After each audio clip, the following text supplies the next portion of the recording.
The Jungle Book by Rudyard Kipling. Chapter 1, Part 2. Now you must be content to skip 10 or 11 whole years, and only guess at all the wonderful life that Mowgli led among the wolves, because if it were written out it would fill ever so many books. He grew up with the cubs, though they, of course, were grown wolves almost before he was a child.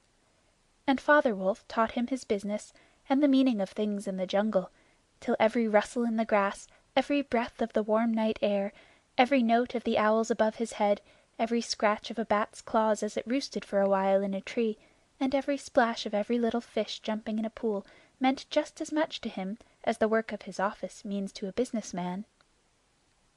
When he was not learning, he sat out in the sun and slept and ate and went to sleep again. When he felt dirty or hot he swam in the forest pools, and when he wanted honey (Baloo told him that honey and nuts were just as pleasant to eat as raw meat) he climbed up for it, and that Bagheera showed him how to do. Bagheera would lie out on a branch and call, "Come along, little brother," and at first Mowgli would cling like the sloth, but afterward he would fling himself up through the branches almost as boldly as the gray ape. He took his place at the Council Rock, too, when the Pack met, and there he discovered that if he stared hard at any wolf, the wolf would be forced to drop his eyes, and so he used to stare for fun. At other times he would pick the long thorns out of the pads of his friends, for wolves suffer terribly from thorns and burrs in their coats. He would go down the hillside into the cultivated lands by night, and look very curiously at the villagers in their huts. But he had a mistrust of men, because Bagheera showed him a square box with a drop gate so cunningly hidden in the jungle that he nearly walked into it, and told him that it was a trap.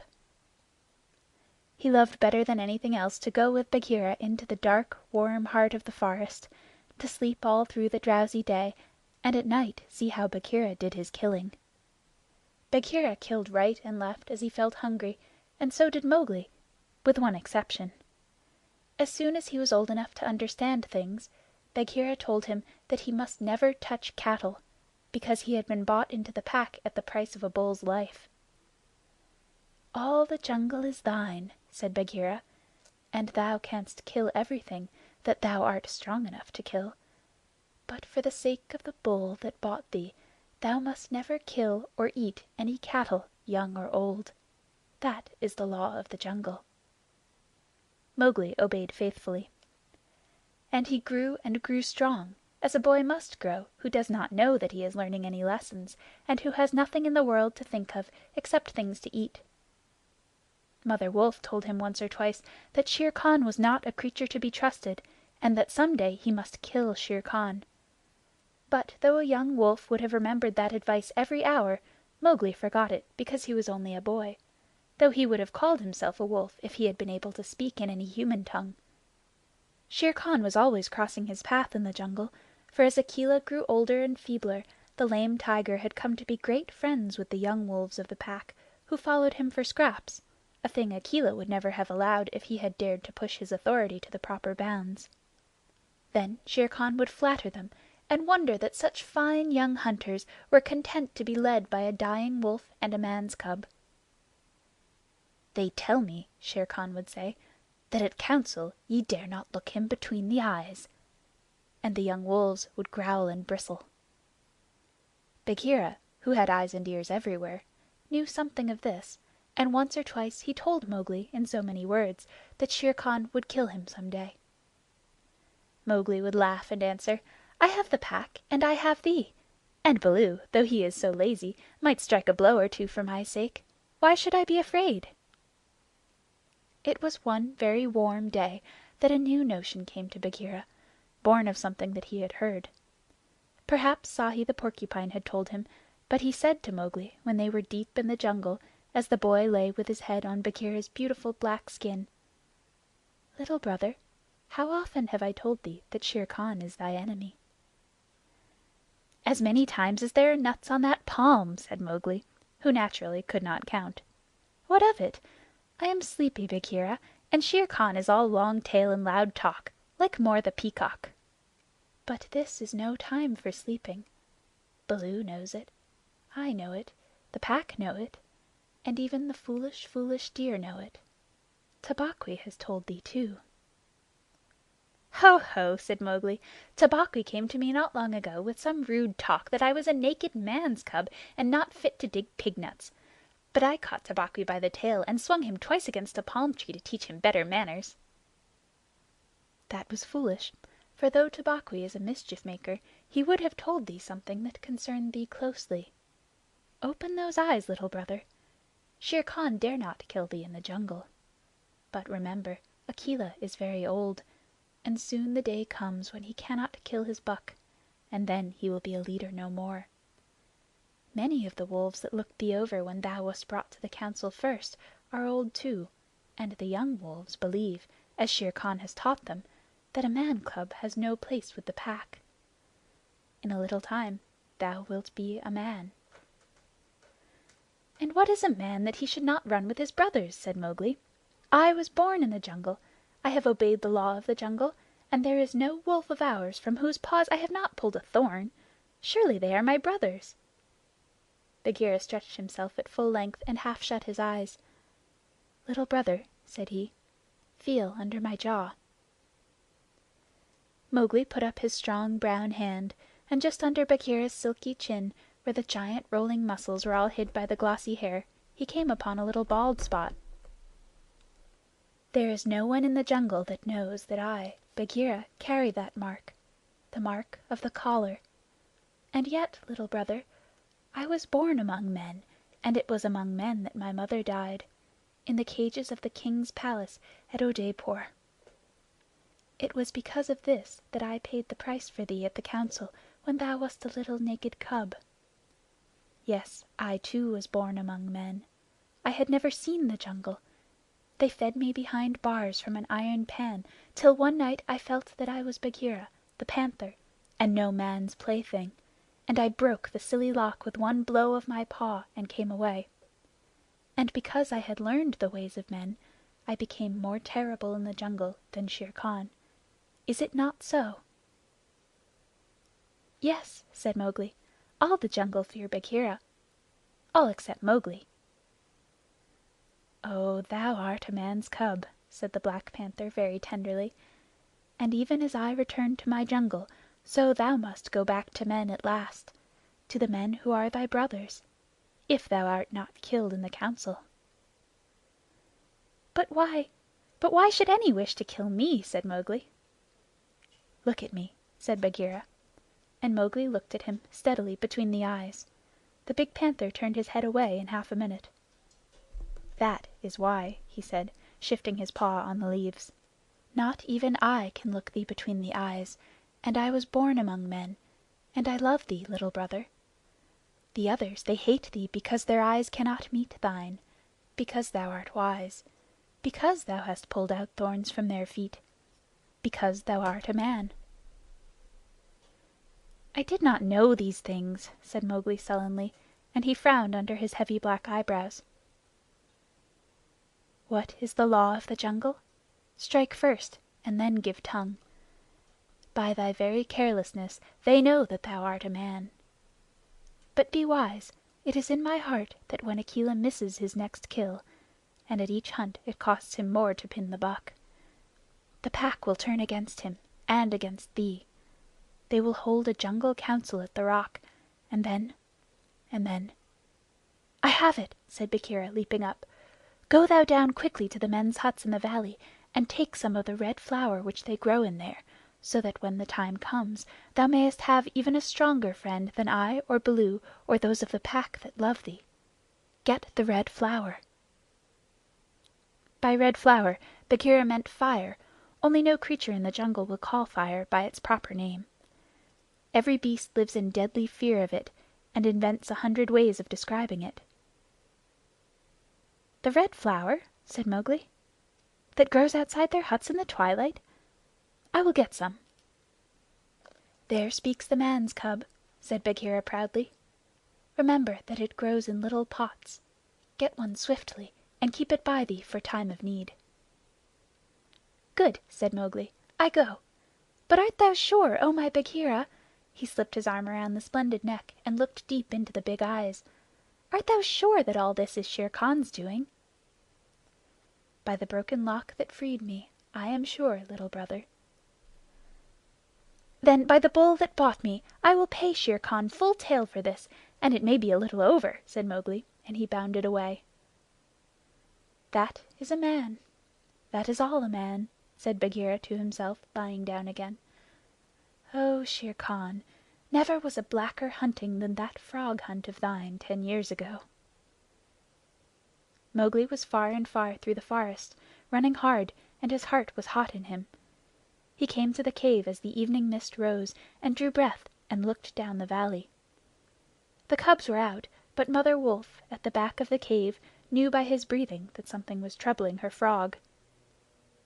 "What is it, son?" she said. "Some bat's chatter of Shere Khan," he called back. "I hunt among the plowed fields tonight," and he plunged downward through the bushes to the stream at the bottom of the valley. There he checked, for he heard the yell of the Pack hunting, heard the bellow of a hunted Sambhur, and the snort as the buck turned at bay. Then there were wicked, bitter howls from the young wolves. "Akela! Akela! Let the Lone Wolf show his strength! Room for the leader of the Pack! Spring, Akela!" The Lone Wolf must have sprung and missed his hold, for Mowgli heard the snap of his teeth, and then a yelp as the Sambhur knocked him over with his forefeet. He did not wait for anything more, but dashed on, and the yells grew fainter behind him as he ran into the croplands where the villagers lived. "Bagheera spoke truth," he panted, as he nestled down in some cattle fodder by the window of a hut. "Tomorrow is one day both for Akela and for me." Then he pressed his face close to the window and watched the fire on the hearth. He saw the husbandman's wife get up and feed it in the night with black lumps, and when the morning came and the mists were all white and cold, he saw the man's child pick up a wicker pot plastered inside with earth, fill it with lumps of red-hot charcoal, put it under his blanket, and go out to tend the cows in the byre. "Is that all?" said Mowgli. "If a cub can do it, there is nothing to fear." So he strode round the corner and met the boy, took the pot from his hand, and disappeared into the mist, while the boy howled with fear. "They are very like me," said Mowgli, blowing into the pot as he had seen the woman do. "This thing will die if I do not give it things to eat." And he dropped twigs and dried bark on the red stuff. Halfway up the hill he met Bagheera, with the morning dew shining like moonstones on his coat. "Akela has missed," said the panther. "They would have killed him last night, but they needed thee also. They were looking for thee on the hill." "I was among the plowed lands. I am ready. See!" Mowgli held up the fire pot. "Good. Now I have seen men thrust a dry branch into that stuff, and presently the red flower blossomed at the end of it. Art thou not afraid?" "No. Why should I fear? I remember now, if it is not a dream, how before I was a wolf I lay beside the red flower, and it was warm and pleasant." All that day Mowgli sat in the cave tending his fire pot and dipping dry branches into it to see how they looked. He found a branch that satisfied him, and in the evening when Tabaqui came to the cave and told him rudely enough that he was wanted at the Council Rock, he laughed till Tabaqui ran away. Then Mowgli went to the council, still laughing. Akela the Lone Wolf lay by the side of his rock as a sign that the leadership of the Pack was open, and Shere Khan, with his following of scrap-fed wolves, walked to and fro, openly being flattered. Bagheera lay close to Mowgli, and the fire pot was between Mowgli's knees. When they were all gathered together, Shere Khan began to speak, a thing he would never have dared to do when Akela was in his prime. "He has no right," whispered Bagheera. "Say so. He is a dog's son. He will be frightened." Mowgli sprang to his feet. "Free People!" he cried. "Does Shere Khan lead the Pack? What has a tiger to do with our leadership?" "Seeing that the leadership is yet open, and being asked to speak," Shere Khan began. "By whom?" said Mowgli. "Are we all jackals, to fawn on this cattle butcher? The leadership of the Pack is with the Pack alone." There were yells of "Silence, thou man's cub! Let him speak. He has kept our law." And at last the seniors of the Pack thundered, "Let the dead wolf speak." When a leader of the pack has missed his kill, he is called the dead wolf as long as he lives, which is not long." Akela raised his old head wearily. "Free People, and ye too, jackals of Shere Khan, for 12 seasons I have led ye to and from the kill, and in all that time not one has been trapped or maimed. Now I have missed my kill. Ye know how that plot was made. Ye know how ye brought me up to an untried buck to make my weakness known. It was cleverly done. Your right is to kill me here on the Council Rock, now. Therefore, I ask, who comes to make an end of the lone wolf? For it is my right, by the law of the jungle, that ye come one by one." There was a long hush, for no single wolf cared to fight Akela to the death. Then Shere Khan roared, "Bah! What have we to do with this toothless fool? He is doomed to die. It is the man's cub who has lived too long. Free People, he was my meat from the first. Give him to me. I am weary of this man-wolf folly. He has troubled the jungle for 10 seasons. Give me the man-cub, or I will hunt here always, and not give you one bone. He is a man's child, and from the marrow of my bones I hate him." Then more than half the pack yelled, "A man! A man! What has a man to do with us? Let him go to his own place." "And turn all the people of the villages against us?" clamored Shere Khan. "No, give him to me. He is a man, and none of us can look him between the eyes." Akela lifted his head again and said, "He has eaten our food. He has slept with us. He has driven game for us. He has broken no word of the law of the jungle. Also, I paid for him with a bull when he was accepted. The worth of a bull is little, but Bagheera's honor is something that he will, perhaps, fight for," said Bagheera in his gentlest voice. "A bull paid 10 years ago!" the pack snarled. "What do we care for bones 10 years old?" "Or for a pledge," said Bagheera, his white teeth bared under his lip. "Well are ye called the Free People." "No man's cub can run with the people of the jungle!" howled Shere Khan. "Give him to me!" "He is our brother in all but blood," Akela went on, "and ye would kill him here. In truth, I have lived too long. Some of ye are eaters of cattle, and of others I have heard that, under Shere Khan's teaching, ye go by dark night and snatch children from the villager's doorstep. Therefore I know ye to be cowards, and it is to cowards I speak. It is certain that I must die, and my life is of no worth, or I would offer that in the man-cub's place. But for the sake of the honor of the pack, a little matter that by being without a leader ye have forgotten, I promise that if ye let the man-cub go to his own place, I will not, when my time comes to die, bear one tooth against ye. I will die without fighting. That will at least save the pack 3 lives.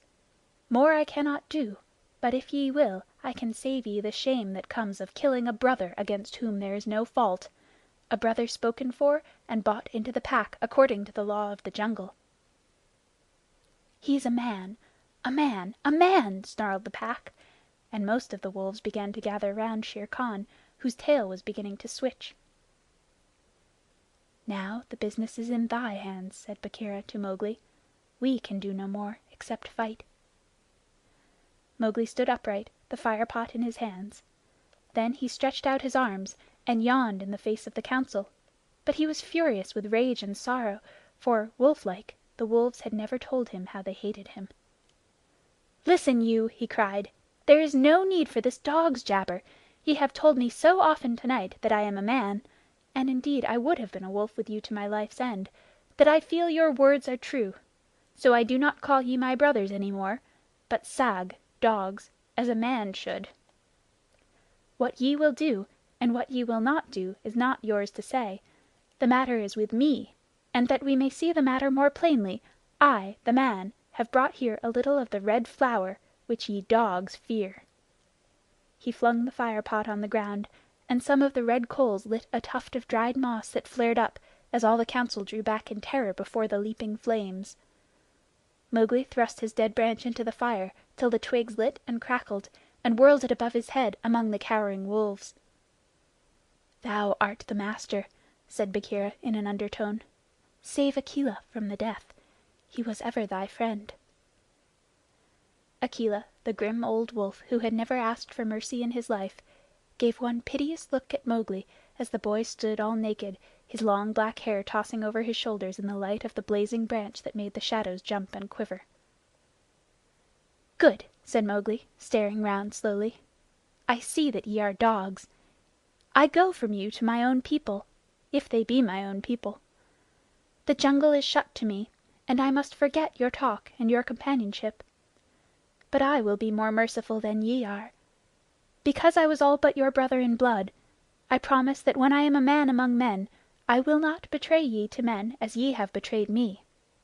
He kicked the fire with his foot, and the sparks flew up. "There shall be no war between any of us in the Pack. But here is a debt to pay before I go." He strode forward to where Shere Khan sat blinking stupidly at the flames, and caught him by the tuft on his chin. Bagheera followed in case of accidents. "Up, dog!" Mowgli cried. "Up when a man speaks, or I will set that coat ablaze." Shere Khan's ears lay flat back on his head, and he shut his eyes, for the blazing branch was very near. "This cattle killer said he would kill me in the council because he had not killed me when I was a cub. Thus and thus, then, do we beat dogs when we are men. Stir a whisker, Lungri, and I ram the Red Flower down thy gullet." He beat Shere Khan over the head with the branch, and the tiger whimpered and whined in an agony of fear. "Pah! Singed jungle cat! Go now! But remember, when next I come to the Council Rock, as a man should come, it will be with Shere Khan's hide on my head. For the rest, Akela goes free to live as he pleases. Ye will not kill him, because that is not my will. Nor do I think that ye will sit here any longer, lolling out your tongues as though ye were somebodies instead of dogs whom I drive out thus. Go!" The fire was burning furiously at the end of the branch, and Mowgli struck right and left round the circle, and the wolves ran howling with the sparks burning their fur. At last there were only Akela, Bagheera, and perhaps 10 wolves that had taken Mowgli's part. Then something began to hurt Mowgli inside him, as he had never been hurt in his life before, and he caught his breath and sobbed, and the tears ran down his face. "What is it? What is it?" he said. "I do not wish to leave the jungle, and I do not know what this is. Am I dying, Bagheera?" "No, little brother. That is only tears, such as men use," said Bagheera. "Now I know thou art a man, and a man's cub no longer. The jungle is shut indeed to thee henceforward. Let them fall, Mowgli. They are only tears." So Mowgli sat and cried as though his heart would break, and he had never cried in all his life before. "Now," he said, "I will go to men. But first I must say farewell to my mother." And he went to the cave where she lived with Father Wolf, and he cried on her coat, while the 4 cubs howled miserably. "You will not forget me?" said Mowgli. "Never while we can follow a trail," said the cubs. "Come to the foot of the hill when thou art a man, and we will talk to thee, and we will come into the croplands to play with thee by night." "Come soon," said Father Wolf. "O wise little frog, come again soon, for we be old, thy mother and I." "Come soon," said Mother Wolf, "little naked son of mine. For listen, child of man, I loved thee more than ever I loved my cubs." "I will surely come," said Mowgli, "and when I come it will be to lay out Shere Khan's hide upon the Council Rock. Do not forget me. Tell them in the jungle never to forget me." The dawn was beginning to break when Mowgli went down the hillside alone to meet those mysterious things that are called men. Hunting Song of the Seeonee Pack. As the dawn was breaking, the Sambhur belled once, twice, and again. And a doe leaped up, and a doe leaped up from the pond in the wood where the wild deer sup. This I, scouting alone, beheld once, twice, and again. As the dawn was breaking, the Sambhur belled once, twice, and again. And a wolf stole back, and a wolf stole back, to carry the word to the waiting pack, and we sought and we found and we bayed on his track, once, twice, and again. As the dawn was breaking the wolf pack yelled, once, twice, and again. Feet in the jungle that leave no mark, eyes that can see in the dark, the dark, tongue, give tongue to it, hark, oh hark, once, twice, and again. End of Chapter 1, Section 2.